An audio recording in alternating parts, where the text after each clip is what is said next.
होय भावा, भगवा पण आहे, पंजा पण आहे, घड्याळ पण आहे आणि सगळं कसं एका लाईनीत सुरू आहे आणि एका लाईनीत शेतकऱ्यांची जेव्हा भाषा सांगितली जाते, शेतकऱ्यांचे प्रश्न मांडले जातात, तेव्हा लई जणांच्या पोटात मळमळायला लागलं. म्हणजे भारतीय जनता पक्षाचे प्रदेशाध्यक्ष काय म्हणतात, या शेतकरी आक्रोश मोर्चानी काहीच होणार नाही. मी माननीय भारतीय जनता पक्षाच्या पदाधिकाऱ्यांचं मनापासून आभार मानतो.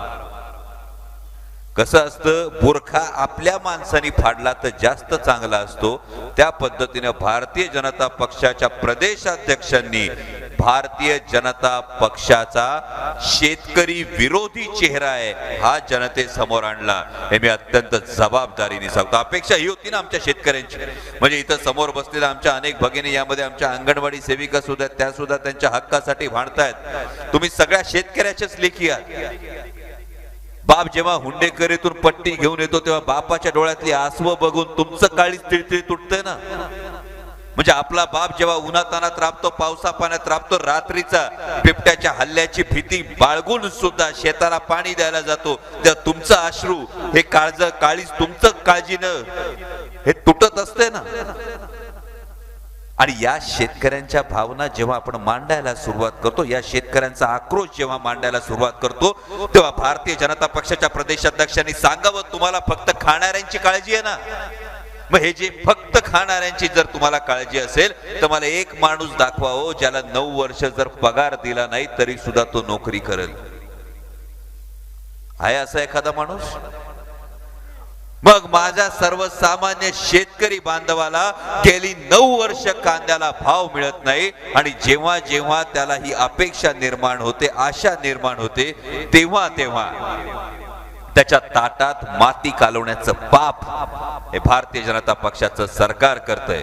आणि म्हणून माननीय प्रदेशाध्यक्षांकडून खरं तर ही अपेक्षा होती. तुमचं सरकार केंद्रात आहे, तुमचं सरकार केंद्रात आहे, तर त्या केंद्र सरकारला सांगा आमच्या शेतकऱ्याच्या ताटात माती कालवू नका, निर्यात बंदी तात्काळ उठवा. पण तुम्हाला शेतकऱ्यांची बाजू घ्यायची नाही, तुम्हाला या शेतकऱ्यांच्या आक्रोशाची थट्टा करायची, हे दुर्दैव आहे. म्हणजे आज आमच्या शेतकरी कुटुंबामध्ये दुधाचा जो जोडधंदा, या दुधाचा जोडधंदा हा रोजच्या खर्चासाठी अत्यंत महत्वाची बाब ठरते. आणि मगाशी कोणीतरी म्हणालं, विकासासाठी अनेक जण इकडून तिकडे गेले. साधा कांद्याचा जर विचार केला ना भावांना आपण, राज्याचा कांद्याचा, तर कांद्याच्या बाबतीमध्ये जवळपास 20 रुपयांनी भाव पडलेले. 600 क्विंटल कांदा 7 डिसेंबरला निर्यात बंदी आल्यापासून बाजारात आलेला कांदा आहे किती? 600 क्विंटल. क्विंटल माग केंद्र सरकारने निर्यात बंदी लादल्यामुळं क्विंटल माग नुकसान किती? 2000 रुपयाचं. यानी 600 क्विंटल 60 लाख क्विंटलचं जे एकूण नुकसान आहे हे जातं 1200 कोटी रुपयाचं.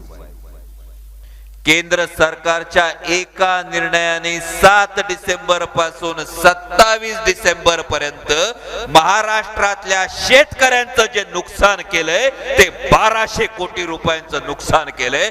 जे कोणी विकासासाठी तिकडे गेले म्हणत असतील त्यांनी सांगावं, छत्रपतींच्या महाराष्ट्रात, छत्रपतींच्या मावळ्यांमध्ये एवढी हिम्मत उरली नाही का केंद्र सरकारच्या नजरेला नजर भिडवून विचारण्याची की आमच्या शेतकऱ्यांचं 1200 कोटी रुपयाचं नुकसान का करता? निर्यात बंदी आधी उठवा.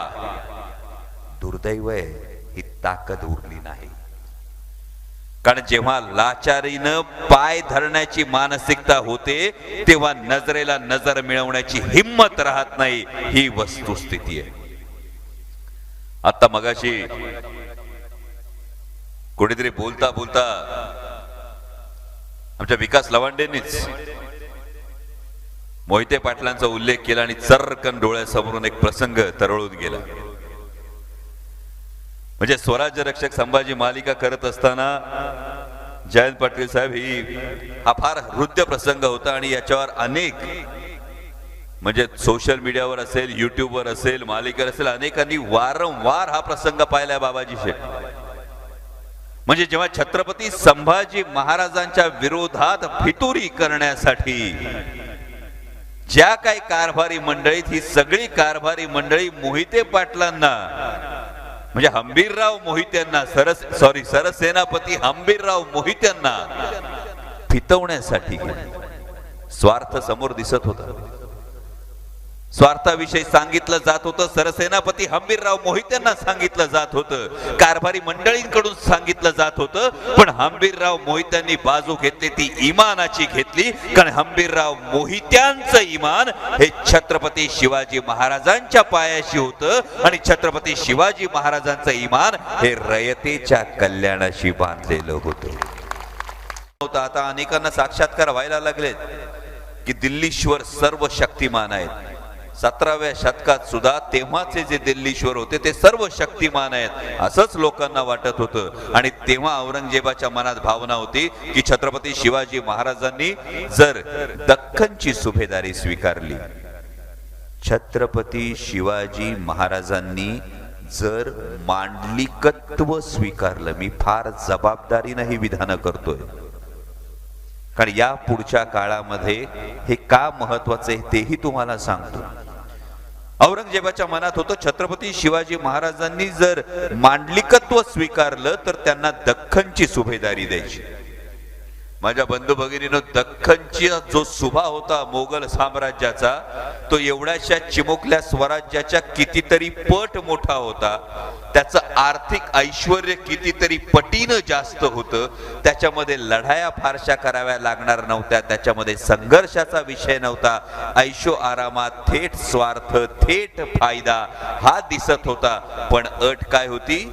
औरंगजेबाचं मांडलिकत्व पत्करायची, दिल्लीश्वराचं मांडलिकत्व पत्करायची. पण छत्रपती शिवाजी महाराजांनी दिल्लीश्वराचं मांडलिकत्व पत्करण्यापेक्षा थेट फायदा बघून जे स्वराज्य एवढीच होतं, त्यासाठी तत्वांच्या पाठीशी उभं राहणं छत्रपती शिवाजी महाराजांनी पत्करलं. त्यासाठी संघर्षाची वाट छत्रपती शिवाजी महाराजांनी पत्करली. आणि म्हणून आज 350 वर्षांनंतर सुद्धा छत्रपती शिवाजी महाराजांचं नाव हे आदरानं घेतलं जातं. हे एवढं आवर्जून तुम्हाला सांगण्याचं कारण आहे कारण 5, 10, 15, 20 वर्षांनंतर जेव्हा महाराष्ट्राचा आजच्या घडीचा इतिहास लिहिला जाईल, इम्रान भाई जेव्हा 5, 10, 15 वर्षांनंतर जेव्हा सांगितलं जाईल की 2023, 2024 मध्ये नेमकं काय घडलं होतं, महाराष्ट्रातल्या माता भगिनींनी, महाराष्ट्रातल्या शेतकऱ्यांनी, महाराष्ट्रातल्या तरुणांनी नेमका कोणता पर्याय निवडला होता. महाराष्ट्रातल्या माता भगिनींसमोर, महाराष्ट्रातल्या तरुणींसमोर, महाराष्ट्रातल्या तरुणांसमोर, महाराष्ट्रातल्या शेतकऱ्यांसमोर, महाराष्ट्रातल्या मतदारांसमोर 2 पर्याय होते. समोर थेट स्वार्थ बघायचा, समोर थेट स्वार्थ बघायचा, फायदा बघायचा आणि मान झुकवून शरण जायचं की ताठ मानेनं तत्वांसाठी निधड्या छातीनं लढायचं, हा पर्याय निवडायचा. आणि या 2 पैकी कोणता पर्याय निवडायचा हे तुम्हाला आता ठरवायचंय. आणि त्यासाठी छत्रपती शिवाजी महाराजांचं हे उदाहरण दिलं. कारण जर मांडलिकत्व पत्करलं तर नजरेला नजर भिडवून प्रश्न विचारता येत नाही. म्हणून आता महाराष्ट्रातलं एवढं सर्व शक्तिमान सरकार आहे, एवढं मोठं सरकार आहे, एवढी मोठी मेजॉरिटी आहे, पण एकाही मंत्र्याला आमच्या शेतकऱ्यांच्या कांद्याची निर्यात बंदी उठवा असं 7 डिसेंबर पासून 27 डिसेंबर पर्यंत सांगता आलं नाही. म्हणजे आमच्या नेत्या खासदार सुप्रियाताई सुळे आणि मी काय मागणी केली होती संसदेत? कांद्याच्या निर्यात बंदी विषयी चर्चा करा, शेतकऱ्यांच्या कर्जमाफी विषयी चर्चा करा. पण शेतकऱ्यांचे प्रश्न मांडणं हे केंद्र सरकारला गदारोळ वाटतो आणि म्हणून आमचं निलंबन करण्यात आलं. आणि म्हणून आज रस्त्यावर उतरण्याची वेळ आली आहे. हा माझ्या सर्वसामान्य शेतकऱ्यांचा, हा माझ्या सर्वसामान्य शेतकरी कुटुंबाचा आक्रोश घेऊन, हा आक्रोश केंद्र सरकारच्या आणि राज्य सरकारच्या कानठळ्या बसवल्याशिवाय राहणार नाही असा विश्वास व्यक्त करतो.